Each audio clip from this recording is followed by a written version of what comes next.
موت، ملاقات اور محبت۔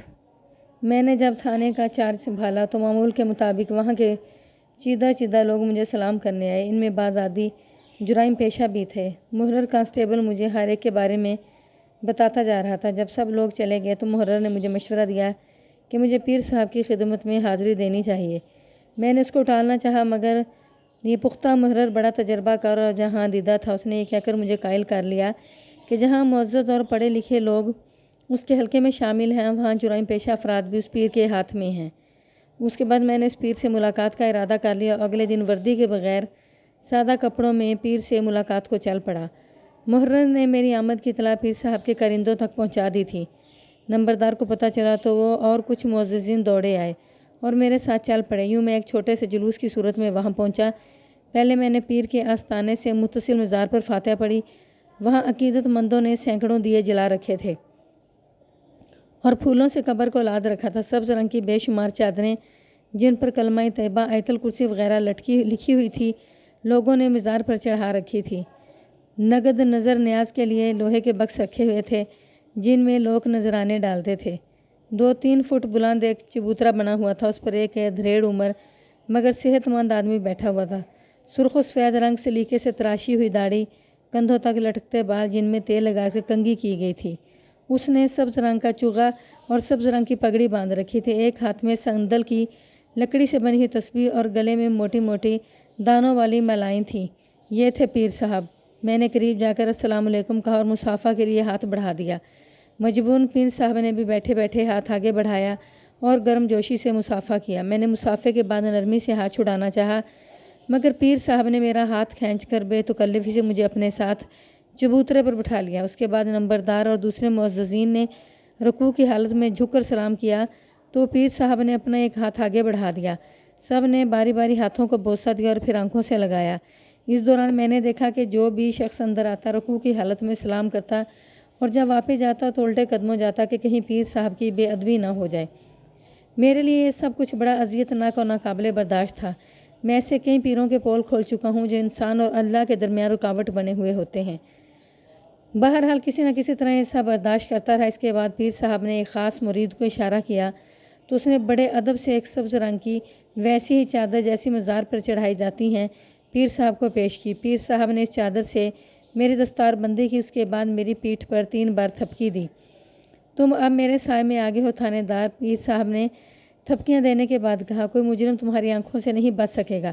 ہماری آنکھیں دیکھ رہی ہیں کہ تم ترقی کرو گے اور یہاں سے تم DSP بن کر نکلو گے۔ اس کے بعد پیر صاحب نے کچھ اور باتیں کی۔ میں نے جانے کا ارادہ ظاہر کیا تو پیر صاحب نے کہا کہ میں آتا جاتا رہوں۔ دوسرے لفظوں میں مجھے وہ یہ کہہ رہا تھا کہ اس نے مجھے اپنا مرید بنا لیا ہے اور اب میرا فرض ہے کہ میں گاہے بگاہے حاضری دیتا رہوں۔ میں نے اسے بتایا کہ میں سرکاری ملازم ہوں اور اپنے فرض کی ادائیگی کی وجہ سے میرے پاس اتنا وقت نہیں نکل سکے گا۔ سرکار کو خوش رکھو گے یا ہمیں؟ پیر صاحب نے رعونت سے کہا۔ دونوں میں سے کسی کو بھی نہیں۔ میں نے سپاٹ انداز میں کہا، میں صرف اللہ کی خوشنودی چاہتا ہوں اور سرکار مجھے جس کام کی تنخواہ دیتی ہے میں وہ کام ایمانداری سے کرتا ہوں۔ اس کے بعد میں وہاں سے آ گیا۔ سر پہ بندھی ہوئی سبز چادر پر اگر کلمہ نہ لکھا ہوتا تو میں نے اتار کر پھینک دینی تھی۔ میں نے وہ چادر یوں ہی اپنے پاس کھڑے کسی آدمی کو تھما دی تو آدمی یوں خوش ہوا جیسے اسے کوئی خزانہ مل گیا ہو۔ اس مزار کے بارے میں مشہور تھا کہ یہاں کوئی 7 جمعرات تک چراغ جلائے تو اس کی جو بھی حاجت ہو وہ پوری ہو جاتی ہے۔ لوگ دور دراز کے علاقوں سے آتے اور منتیں مانتے۔ ان میں دیہاتی زیادہ ہوتے لیکن پڑھے لکھے اور شہری حضرات بھی خاصی تعداد میں آتے تھے۔ اس علاقے میں ہر وقت رونق سی لگی رہتی تھی۔ لوگ اللہ کے بعد پیر صاحب کو مانتے تھے۔ مختصر یہ کہ میں اس کے بعد پیر کے درشن کو نہ گیا۔ ایک صبح سویرے تھانے اطلاع آئی کہ گاؤں کی جنوبی سمت ایک کھڈ میں کسی آدمی کی لاش پڑی ہے۔ مجھے اطلاع ملی تو میں فوراً تیار ہو کر تھانے پہنچ گیا۔ اطلاع نمبردار خود لے کر آیا تھا۔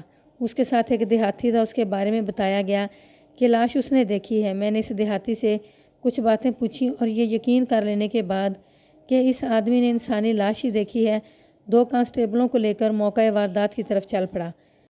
گاؤں کی جنوبی سمت کچھ زمین اونچی نیچی تھی اور قابل کاشت بھی نہیں تھی۔ اس طرف کم ہی لوگ آتے جاتے تھے۔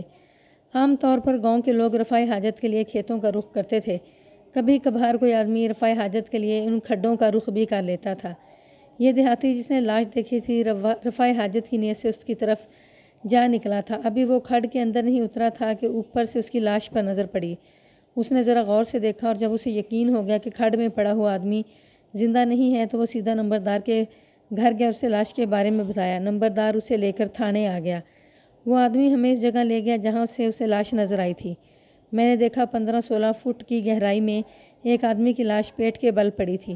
اس نے سلیٹی رنگ کی قمیض اور سفید شلوار پہن رکھی تھی۔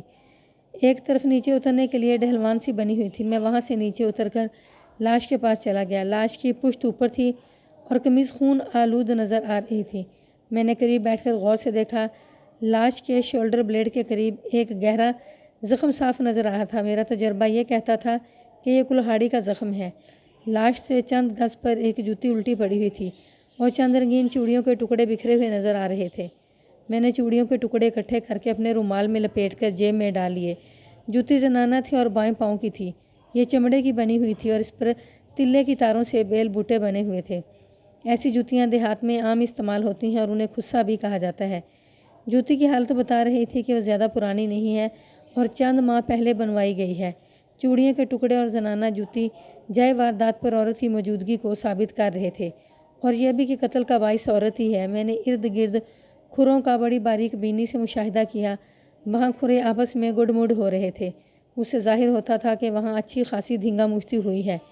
کچھ کھرے صاف تھے۔ مقتول کے پاؤں میں پشاوری چپل تھی اور اس کے کھرے الگ پہچانے جا سکتے تھے۔ دوسرا کھرا زنانہ جوتی کا تھا۔ ان دونوں کھروں کے علاوہ بھی ایک مردانہ جوتے کا کھرا تھا۔ یہ قاتل کا کھرا تھا۔ یہ کھرا ایسا ہی تھا جیسا دیہات میں عام طور پر لوگ جوتے استعمال کرتے ہیں اور اس میں کوئی خاص بات بھی نہیں تھی جو اسے دوسروں سے الگ کرتی۔ بہرحال میں نے اس کو ذہن میں محفوظ کر لیا۔ اس کے بعد میں نے نمبردار، اطلاع لانے والے آدمی اور 2 کانسٹیبلوں کو اپنے پاس بلا لیا۔ میں نے اطلاع لے کر آنے والے آدمی سے کہا کہ وہ گاؤں سے 2-3 معززین کو بلا لائے۔ اس کے جانے کے بعد میں نے کانسٹیبلوں سے کہا کہ وہ لاش کو پشت کے بل کر دیں۔ پشت کا زخم ایسا نہیں تھا کہ موت کا باعث بن سکتا۔ مجھے یقین تھا کہ لاش کے سینے اور پیٹ پر خاصے کاری زخم ہوں گے۔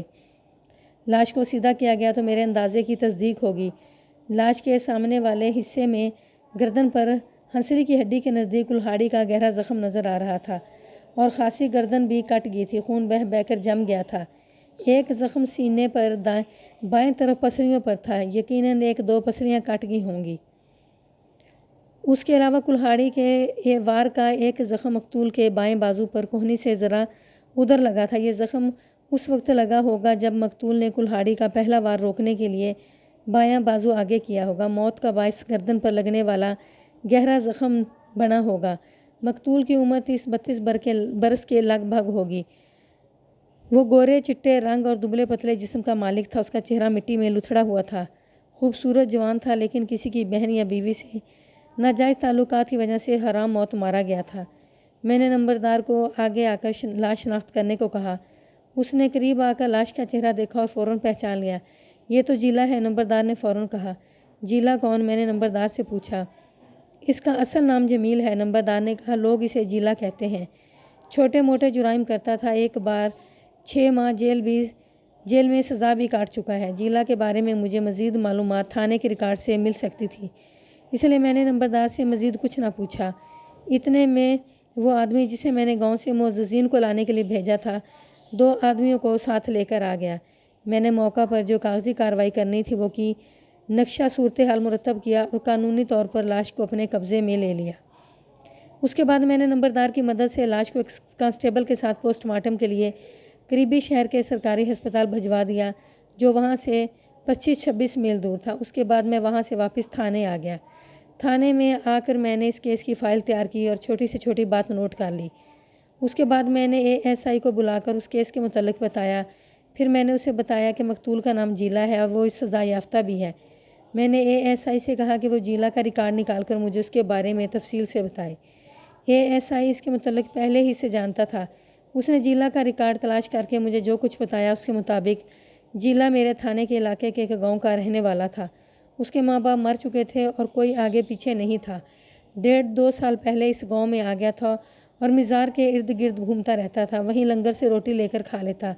پھر آہستہ آہستہ اس کا اٹھنا بیٹھنا جرائم پیشہ لوگوں کے ساتھ ہو گیا اور چھوٹی موٹی چوری چکاری یا جیب تراشی کی وارداتیں کرنے لگا۔ 1-2 مرتبہ لڑائی جھگڑے میں زخمی بھی ہوا، پھر ایک بھینس چوری کرتے پکڑا گیا اور 6 ماہ کی سزا کاٹ کر آیا تھا۔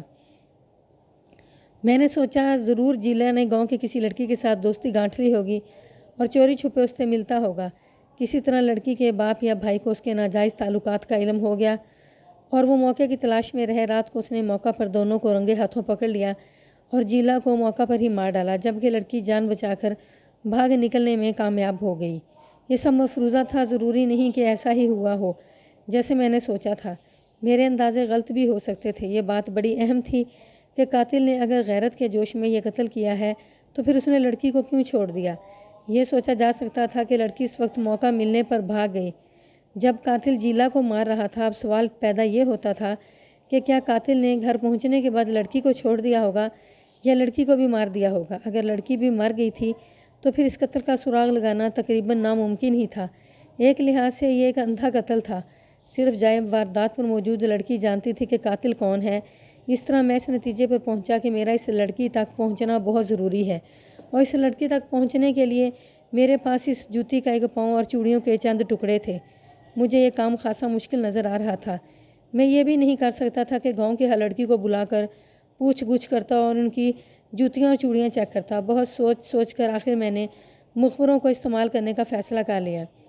میں نے تمام مخبروں کو بلا کر جوتی کا بایاں پاؤں اور چوڑیوں کے ٹکڑے دکھا کر سمجھایا کہ انہوں نے کیا کرنا ہے۔ مخبروں میں 2 عورتیں ایسی بھی تھیں جو لوگوں کے گھروں میں صفائی ستھرائی اور برتن مانجنے کا کام کرتی تھیں۔ ان کو میں نے خاص طور پر کہا کہ وہ ہر گھر پر گہری نظر رکھیں۔ مرد مخبروں نے اپنی عورتوں کو بھی اس کام پر لگا دیا کہ وہ جوتی اور چوڑیوں والی کا سراغ لگائیں۔ مختصر یہ کہ میں نے ایسا انتظام کر دیا کہ پورے علاقے میں مخبر عورتوں مردوں کو پھیلا دیا۔ شام تک پوسٹ مارٹم کی رپورٹ آ گئی۔ اس میں موت کا باعث زیادہ خون بہہ جانا لکھا گیا تھا۔ زخموں کی تفصیل وہی لکھی تھی جو میں پہلے بتا چکا ہوں۔ اس میں صرف اضافہ یہ تھا کہ زخموں کی گہرائی اور سائز بھی لکھا گیا تھا۔ موت کا وقت اندازہ رات 10 بجے کے بعد کا لکھا تھا۔ مقتول کے معدے میں نیم ہضم شدہ خوراک پائی گئی تھی۔ اس کا مطلب یہ تھا کہ مقتول نے رات کا کھانا 8 بجے کے قریب کھایا ہوگا۔ چونکہ مقتول جیلا لاوارث تھا، اس لیے میں نے ضروری کارروائی کے بعد لاش کو لاوارث قرار دے کر دفن کرا دیا۔ ہاں، مجھے بڑی بے چینی سے مخبروں کی طرف سے کسی خبر کا انتظار تھا۔ اس دوران میں نے مقتول جیلا کے قریبی دوستوں کو بھی تھانے میں بلا کر پوچھ گچھ کی۔ یہ 2 آدمی تھے جن کا مقتول کے ساتھ زیادہ اٹھنا بیٹھنا تھا۔ یہ دونوں بھی جواری اور بھنگ چرس کے عادی تھے۔ تھانے بلائے جانے پر وہ بہت زیادہ خوفزدہ نظر آ رہے تھے۔ اس کی وجہ یہ تھی کہ ایسے لوگوں سے پولیس والوں کا سلوک کچھ اچھا نہیں ہوتا۔ پہلے چھوٹا عملہ ننگی گالیوں سے ان کا استقبال کرتا ہے اور پھر ایک آدھ گھونسا تھپڑ یا چھتر ہر کوئی کار ثواب سمجھ کر مارتا ہے۔ میں نے دونوں کو اپنے پاس بٹھا لیا۔ وہ اس عزت افزائی پر خاصے حیران ہو رہے تھے کہ تھانے دار نے ان کو کرسیوں پر بٹھایا ہے۔ دیکھو، جیلا تمہارا دوست تھا، میں نے ان سے کہا۔ اسے کسی نے قتل کر دیا ہے۔ میں تمہارے دوست کو قاتل کو پکڑ کر پھانسی پر لٹکانا چاہتا ہوں اور اس کے لیے مجھے تمہاری مدد کی ضرورت ہے۔ آپ حکم کریں ملک صاحب۔ ایک نے بڑے فدیانہ انداز میں سینے پر ہاتھ رکھ کر کہا۔ ہم کیا کر سکتے ہیں؟ وہ کسی عورت کے چکر میں قتل ہوا ہے۔ میں نے کہا، تمہاری اس کی یاری تھی، اس نے ضرور تمہیں بتایا ہوگا کہ اس کی کسی عورت کے ساتھ دوستی ہے اور وہ اس سے ملنے جاتا ہے۔ ہاں جی، دوسرے نے کہا، وہ اکثر بتایا کرتا تھا کہ ایک عورت اس کے ساتھ پھنس گئی ہے اور وہ اس سے چوری چھپے ملتا ہے۔ پھر تم یہ بھی جانتے ہوگے کہ وہ کس سے ملنے جاتا تھا؟ میں نے پوچھا۔ نہیں ملک صاحب، پہلے نے کہا، وہ بڑا گناہ گہرا تھا جی۔ اس نے ہمارے بڑے اصرار کے باوجود بھی اس عورت کے متعلق کچھ نہیں بتایا تھا۔ اس کا خیال تھا کہ ہماری وجہ سے بات پھیل جائے گی اور اس کی دوستی بھی ختم ہو جائے گی۔ ویسے وہ بڑا چرب زبان آدمی تھا جی، دوسرے نے کہا۔ عورتوں سے دوستیاں لگانے کا شوقین تھا اور انہیں شیشے میں اتارنے کا فن جانتا تھا۔ میں نے تو اسے کئی بار کہا تھا کہ وہ ضرور کسی دن عورت کے چکر میں مارا جائے گا۔ دیکھ لیں، ایسا ہی ہوا ہے۔ ان کا جواب سن کر مجھے جو تھوڑی بہت امید بندھی تھی کہ جائے واردات میں موجود عورت کا سراغ مل جائے گا، وہ بھی ختم ہو گئی۔ میں اب بس تنکوں کے سہارے ڈھونڈنے لگا تھا۔ مجھے خیال آیا کہ ہو سکتا ہے اس کی کسی کے ساتھ دشمنی ہو اور مخالف نے موقع دیکھ کر اس کو پکڑ کر قتل کر دیا ہو۔ میں نے جیلا کے دوستوں سے پوچھا کہ اس کی کسی کے ساتھ دشمنی تو نہیں تھی یا گزشتہ دنوں کسی کے ساتھ لڑائی جھگڑا ہوا ہو۔ دونوں نے ایک جیسا جواب دیا کہ وہ لڑنے بھیڑنے والا آدمی نہیں تھا اور لڑائی سے بھاگتا تھا۔ اس کا آگے پیچھے تو کوئی تھا نہیں۔ ایک نے کہا، جوئے اور چوری چکاری سے جو کماتا وہ عورتوں کو کھلاتا اور یا پھر خود ہی عیش کرتا تھا۔ ان دونوں آدمیوں سے میں نے بہت سے سوال پوچھے لیکن مجھے کچھ حاصل نہ ہوا۔ یہ قتل میرے لیے درد سر بن گیا تھا۔ قتل کو 2 دن گزر گئے تھے اور میں ابھی تک تفتیش کے لیے کوئی لائن اختیار نہیں کر سکا تھا، اور میں نے چوکیدار کو بلا کر بھی اس سے پوچھ گچھ کی تھی لیکن وہ بھی کچھ نہ بتا سکا تھا۔ اب میری تفتیش کا دار و مدار مخبروں کی کارگزاری پر تھا اور کوئی مخبر ابھی تک کام کی اطلاع لے کر نہیں آیا تھا۔ یہ قتل کے بعد تیسرے دن کی بات ہے، آدھا دن گزر چکا تھا۔ جیلا کے قتل کے سلسلے میں کوئی پیش رفت نہیں ہوئی تھی۔ اس دوران میں دوسرے کیس میں نپٹاتا رہا تھا، مگر میرا ذہن بار بار اسی لڑکی کی طرف جا رہا تھا کہ وہ کون ہو سکتی ہے۔ میں اس امکان پر بھی سوچنے لگا تھا کہ ہو سکتا ہے جائے واردات سے بھاگ جانے والی لڑکی کا تعلق اس گاؤں سے نہ ہو بلکہ وہ کسی قریبی گاؤں سے آئی ہو۔ میرا ذہن اس بات کو تسلیم کرنے پر آمادہ نہیں ہو رہا تھا۔ کسی لڑکی کا اتنی دور رات کے اندھیرے میں ویران جگہ پر آ کر کسی مرد سے ملنا ممکن نہ تھا۔ ہاں، مرد کے لیے یہ کام مشکل نہیں کہ وہ کسی لڑکی سے ملنے کے لیے دور تک چلا جائے۔ میں بھی اسی ادھیڑ بن میں تھا کہ ایک مخبر عورت میرے پاس آ گئی۔ اس کا چہرہ کسی اندرونی جوش سے دمک رہا تھا۔ یہ تقریباً 35-36 سال کی عورت تھی۔ اس کا خاوند پکا جواریہ تھا اور بھنگ باقاعدگی سے پیتا تھا۔ اگر کبھی جوئے میں جیت جاتا تو بیوی کو بھی عیش کرا دیتا، ورنہ اس کی جان کو آیا رہتا اور اس سے پیسے بھی مانگتا رہتا تھا۔ شوہر کی حرکتوں سے تنگ آ کر اس نے خوشحال گھروں میں جھاڑو اور برتن مانجنے کا کام شروع کر دیا تھا۔ اس کے علاوہ وہ عورتوں کی مٹھی چاپی بھی کر دیتی تھی اور وہ عورتیں خوش ہو کر اسے کچھ نہ کچھ دے دیتی تھیں۔ اس طرح اچھے خاصے پیسے کما لیتی تھی۔ اس کا نام رانی تھا۔ اس کے چہرے پر نظر آنے والے جوش و خروش کو دیکھ کر میں سمجھ گیا کہ وہ کام کی بات معلوم کر کے آئی ہے۔ میں نے اس سے پوچھا کہ وہ کیا خبر لائی ہے۔ آج تو آپ سے انعام لوں گی تھانے دار جی، اس نے مسکراتے ہوئے کہا۔ فضول باتیں نہ کرو اور کام کی بات کرو، میں نے سرد مہری سے کہا۔ اگر انعام والا کام ہوا تو انعام بھی ملے گا۔ رانی نے اپنے بدن پر لپٹی ہوئی چادر کے پلو کو سامنے کیا جو اس کی پشت کی طرف جھک رہا تھا۔ میں نے دیکھا اس میں کوئی چیز بندھی ہوئی تھی۔ اس نے وہ چیز کھول کر میرے سامنے میری میز پر رکھ دی۔ یہ زنانہ جوتی کا دایاں پاؤں تھا۔ دیکھ لیں، وہی ہے، رانی نے کہا۔ میں نے پہلی ہی نظر میں دیکھ لیا تھا کہ یہ بالکل ویسی ہی جوتی ہے جیسی جائے واردات سے ملی تھی۔ میں نے رانی کی بات کا کوئی جواب دیے بغیر بڑی تیزی سے اٹھ کر الماری سے جائے واردات سے ملنے والا جوتی کا بایاں پاؤں نکالا اور میز پر پڑے ہوئے دائیں پاؤں کے ساتھ رکھ دیا۔ جوتی کا جوڑا مکمل ہو گیا تھا۔ دونوں جوتیوں میں کوئی فرق نہیں تھا، سائز اور ڈیزائن بالکل ایک ہی تھا۔ اس بات میں کوئی شک نہ رہا کہ رانی جو جوتی کا دایاں پاؤں لے کر آئی ہے وہ جائے واردات پر پائی جانے والی بائیں جوتی کا ہی حصہ ہے۔ یہ جوتی تمہیں کہاں سے ملی ہے؟ میں نے رانی سے پوچھا۔ کوڑے کے ڈھیر سے، رانی نے کہا۔